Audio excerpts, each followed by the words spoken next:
ನಮಸ್ಕಾರ ವೀಕ್ಷಕರೇ. ಚುನಾವಣಾ ಹೊಸ್ತಿಲಲ್ಲಿ ಮತ್ತೆ 3 ಸರ್ವೆಗಳು ಬಂದಿವೆ. ಈ ಪೈಕಿ 2 ರಾಜ್ಯಗಳ ಸರ್ವೆ ಎಲ್ಲರ ಕುತೂಹಲವನ್ನ ಕೆರಳಿಸ್ತಾ ಇದೆ. 1 ವಾರದ ಹಿಂದೆ ಸರ್ವೆ ರಿಪೋರ್ಟ್ ನೀಡಿದ್ದ ಸಂಸ್ಥೆಯೇ ಈಗ ಮತ್ತೊಂದು ವರದಿ ನೀಡಿದ್ದು, ಎರಡರ ನಡುವಿನ ವ್ಯತ್ಯಾಸ ಎಲ್ಲರ ಕಣ್ಣರಳಿಸ್ತಾ ಇದೆ. ಅಲ್ಲಿಗೆ ಚುನಾವಣೆ ನಡೆಯೋ ಹಿಂದಿನ ದಿನದ ತನಕವೂ ಏನನ್ನೂ ಊಹಿಸೋದಕ್ಕೆ ಸಾಧ್ಯವೇ ಇಲ್ಲ ಅನ್ನೋ ರೀತಿ ಭಾಸವಾಗ್ತಾ ಇದೆ.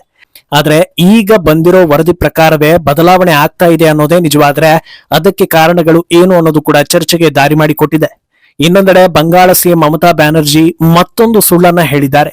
ಓಪನ್ ಸ್ಟೇಜ್ ನಲ್ಲೇ ಸುಳ್ಳುಗಳನ್ನ ಹೇಳಿ ಜನರ ದಿಕ್ಕು ತಪ್ಪಿಸ್ತಾ ಇರೋದಕ್ಕೆ ಭಾರಿ ಆಕ್ಷೇಪ ವ್ಯಕ್ತವಾಗ್ತಾ ಇದೆ.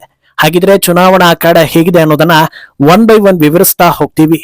ಈ ವಿಡಿಯೋವನ್ನ ತಪ್ಪದೆ ಕೊನೆ ತನಕ ನೋಡಿ. ಅದಕ್ಕೂ ಮುನ್ನ ಮೀಡಿಯಾ ಮಾನ್ಸ್ಟರ್ ಚಾನಲ್ ಅನ್ನ ತಪ್ಪದೆ ಸಬ್ಸ್ಕ್ರೈಬ್ ಮಾಡಿ. ಎಸ್, ಇನ್ನೊಂದು ತಿಂಗಳಲ್ಲಿ ನಡೆಯೋ ಚುನಾವಣೆಗಳ ಬಗ್ಗೆ ಎಲ್ಲರಲ್ಲೂ ಕುತೂಹಲ ಹೆಚ್ಚಾಗ್ತಾ ಇದೆ. ಯಾರಿಗೆ ಟೆನ್ಷನ್ ಅಂತ ನೋಡಿದ್ರೆ ಅದು ರಾಜಕೀಯ ಪಕ್ಷಗಳಿಗೆ ಅನ್ನೋದು ವಾಸ್ತವ. ಅದರಲ್ಲೂ ಯಾವ ಪಕ್ಷಕ್ಕೆ ಟೆನ್ಷನ್ ಜಾಸ್ತಿ, ಯಾರಿಗೆ ರಿಲೀಫ್ ಅಂತ ನೋಡಿದ್ರೆ ಸದ್ಯ ರಿಲೀಫ್ ಪೊಸಿಷನ್ ನಲ್ಲಿರೋ ಏಕೈಕ ಪಕ್ಷ ಅಂದ್ರೆ ಅದು ಬಿಜೆಪಿ ಮಾತ್ರ. ಯಾಕಂದ್ರೆ ಬಂಗಾಳ, ತಮಿಳುನಾಡು, ಅಸ್ಸಾಂ, ಕೇರಳದ ಪೈಕಿ ಬಿಜೆಪಿ ಅಧಿಕಾರದಲ್ಲಿರೋದು ಅಸ್ಸಾಂನಲ್ಲಿ ಮಾತ್ರ.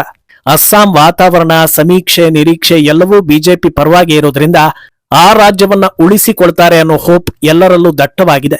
ಅದನ್ನ ಬಿಟ್ಟು ಉಳಿದ ಯಾವ ಕಡೆಯಲ್ಲಿ ಅಧಿಕಾರ ಸಿಕ್ಕರೂ ಅದು ಬೋನಸ್ ಅಂತ ಅನ್ನಿಸ್ಕೊಳ್ಳುತ್ತೆ. ಆದ್ರೆ ಉಳಿದವರಿಗೆ ಹಾಗಿಲ್ಲ. ಡೂ ಆರ್ ಡೈ ಅನ್ನೋ ಪೊಸಿಷನ್ ನಲ್ಲಿ ಇದ್ದಾರೆ. ಕುರ್ಚಿ ಉಳಿಸಿಕೊಳ್ಳೋ ಬಗ್ಗೆ ಬಂಗಾಳ ಹಾಗೂ ತಮಿಳುನಾಡು ಎರಡೂ ರಾಜ್ಯಗಳಲ್ಲಿ ಹಾಲಿ ಸಿಎಂಗಳಿಗೆ ವಿಶ್ವಾಸ ಇದ್ರೂ ಅಷ್ಟೇ ದೊಡ್ಡ ಮಟ್ಟದಲ್ಲಿ ಆತಂಕವೂ ಇದೆ. ಈಗ ಮತ್ತೊಂದು ಸಮೀಕ್ಷೆ ಎಲ್ಲರ ಗಮನವನ್ನ ಸೆಳೆದಿದೆ. ಕಳೆದ ವಾರ ನ್ಯೂಸ್ 18 ಮಾಧ್ಯಮ ಬಂಗಾಳದ ಕುರಿತಂತೆ ಸಮೀಕ್ಷೆ ಬಿಚ್ಚಿಟ್ಟು ಅದರಲ್ಲಿ ಟಿಎಂಸಿ 194 ಸೀಟ್ ವರೆಗೆ ಗೆಲ್ಲಬಹುದು ಅನ್ನೋದನ್ನ ಹೇಳಿದ್ರು. ಈಗ ಮತ್ತೊಂದು ಸಮೀಕ್ಷೆ ಅವರ ಕಡೆಯಿಂದ ಬಂದಿದೆ.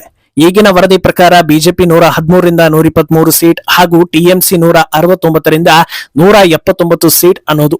ಈ ವರದಿಯಲ್ಲೂ ಮಮತಾ ಬ್ಯಾನರ್ಜಿ ಅಧಿಕಾರವನ್ನ ಮುಂದುವರಿಸುತ್ತಾರೆ ಅನ್ನೋದೇ ಕನ್ಫರ್ಮ್ ಆಗಿದೆ.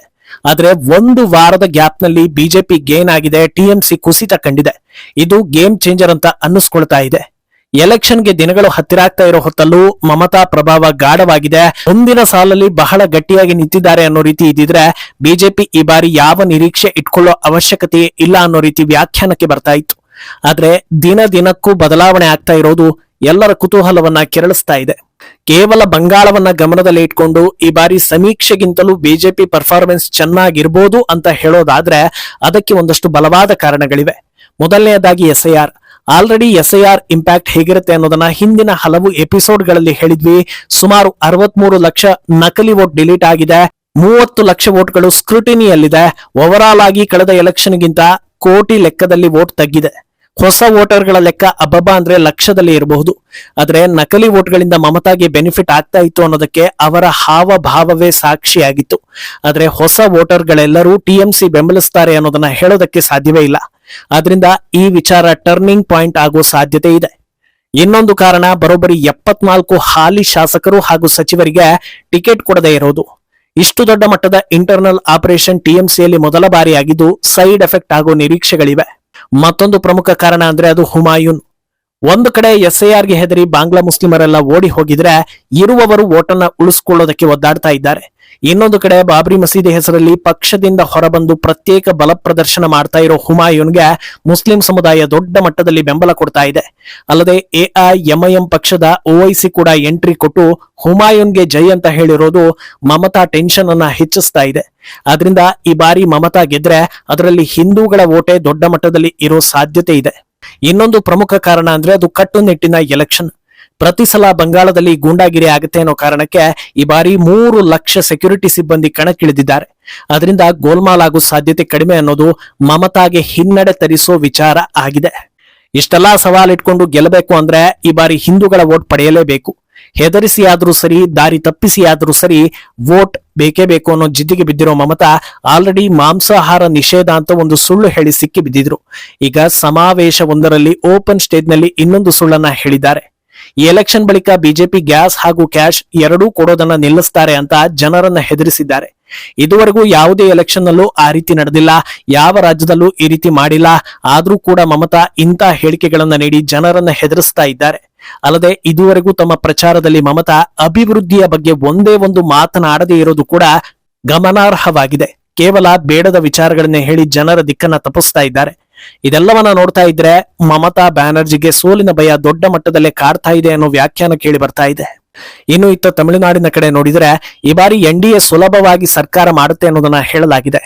ಎಐಎಡಿಎಂಕೆ ಒಕ್ಕೂಟ 115ರಿಂದ 125, ಡಿಎಂಕೆ ಒಕ್ಕೂಟ 104ರಿಂದ 114, ಟಿವಿಕೆ 2ರಿಂದ 8 ಅನ್ನೋದನ್ನ ಹೇಳಿದ್ದಾರೆ. ಇದು ಆಲ್ಮೋಸ್ಟ್ ಹಿಂದಿನ ಸಮೀಕ್ಷೆಯಂತೆಯೇ ಇದೆ. ತಮಿಳುನಾಡಿನಲ್ಲಿ ಅಧಿಕಾರ ಹಿಡಿಯೋದಕ್ಕೆ ಬೇಕಾಗಿರೋದು 118 ಸೀಟ್. ಈ ಲೆಕ್ಕದಲ್ಲಿ ಸ್ವಲ್ಪ ಆಚೆ ಈಚೆ ಆದ್ರೂ NDA ಸರ್ಕಾರ ರಚಿಸೋದಕ್ಕೆ ಯಾವುದೇ ಸಮಸ್ಯೆ ಇಲ್ಲ ಅನ್ನೋದು ಕಾಣಿಸ್ತಾ ಇದೆ.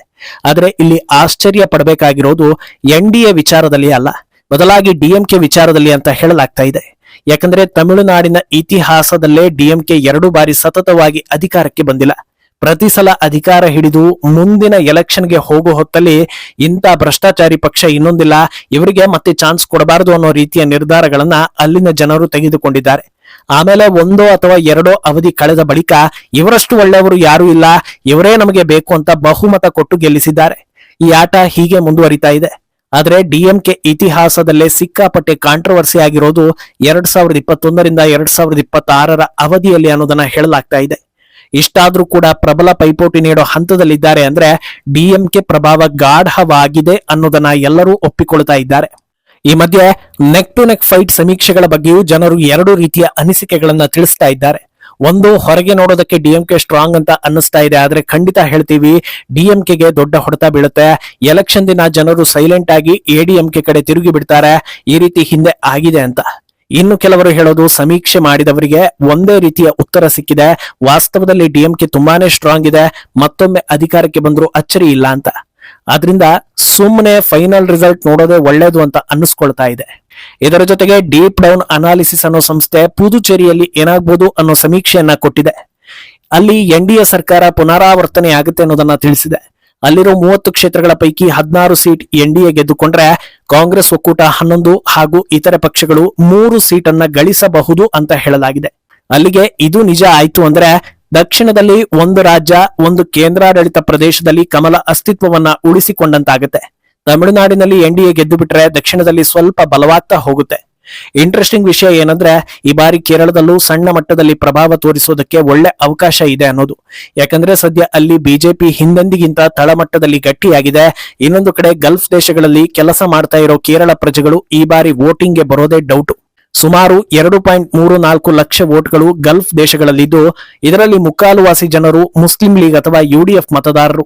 ಆದ್ರಿಂದ ಬಹುತೇಕ ಕ್ಷೇತ್ರಗಳಲ್ಲಿ UDF ವೋಟ್ ಕುಗ್ಗಲಿದ್ದು NDA ಹಾಗೂ LDFಗೆ ಅನುಕೂಲ ಆಗ್ತಾ ಇದೆ. ಬಿಜೆಪಿ ಪ್ರಭಾವ ಇರೋ ಕ್ಷೇತ್ರಗಳಲ್ಲಿ ಗೆಲುವು ಸಾಧ್ಯತೆ ಹೆಚ್ಚಿದೆ. ಮುಂದೇನಾಗುತ್ತೆ ಅನ್ನೋದನ್ನ ಕಾದು ನೋಡಬೇಕು. ಈ ಬಗ್ಗೆ ನಿಮ್ಮ ಅಭಿಪ್ರಾಯವನ್ನ ತಪ್ಪದೆ ಕಮೆಂಟ್ ಮೂಲಕ ತಿಳಿಸಿ.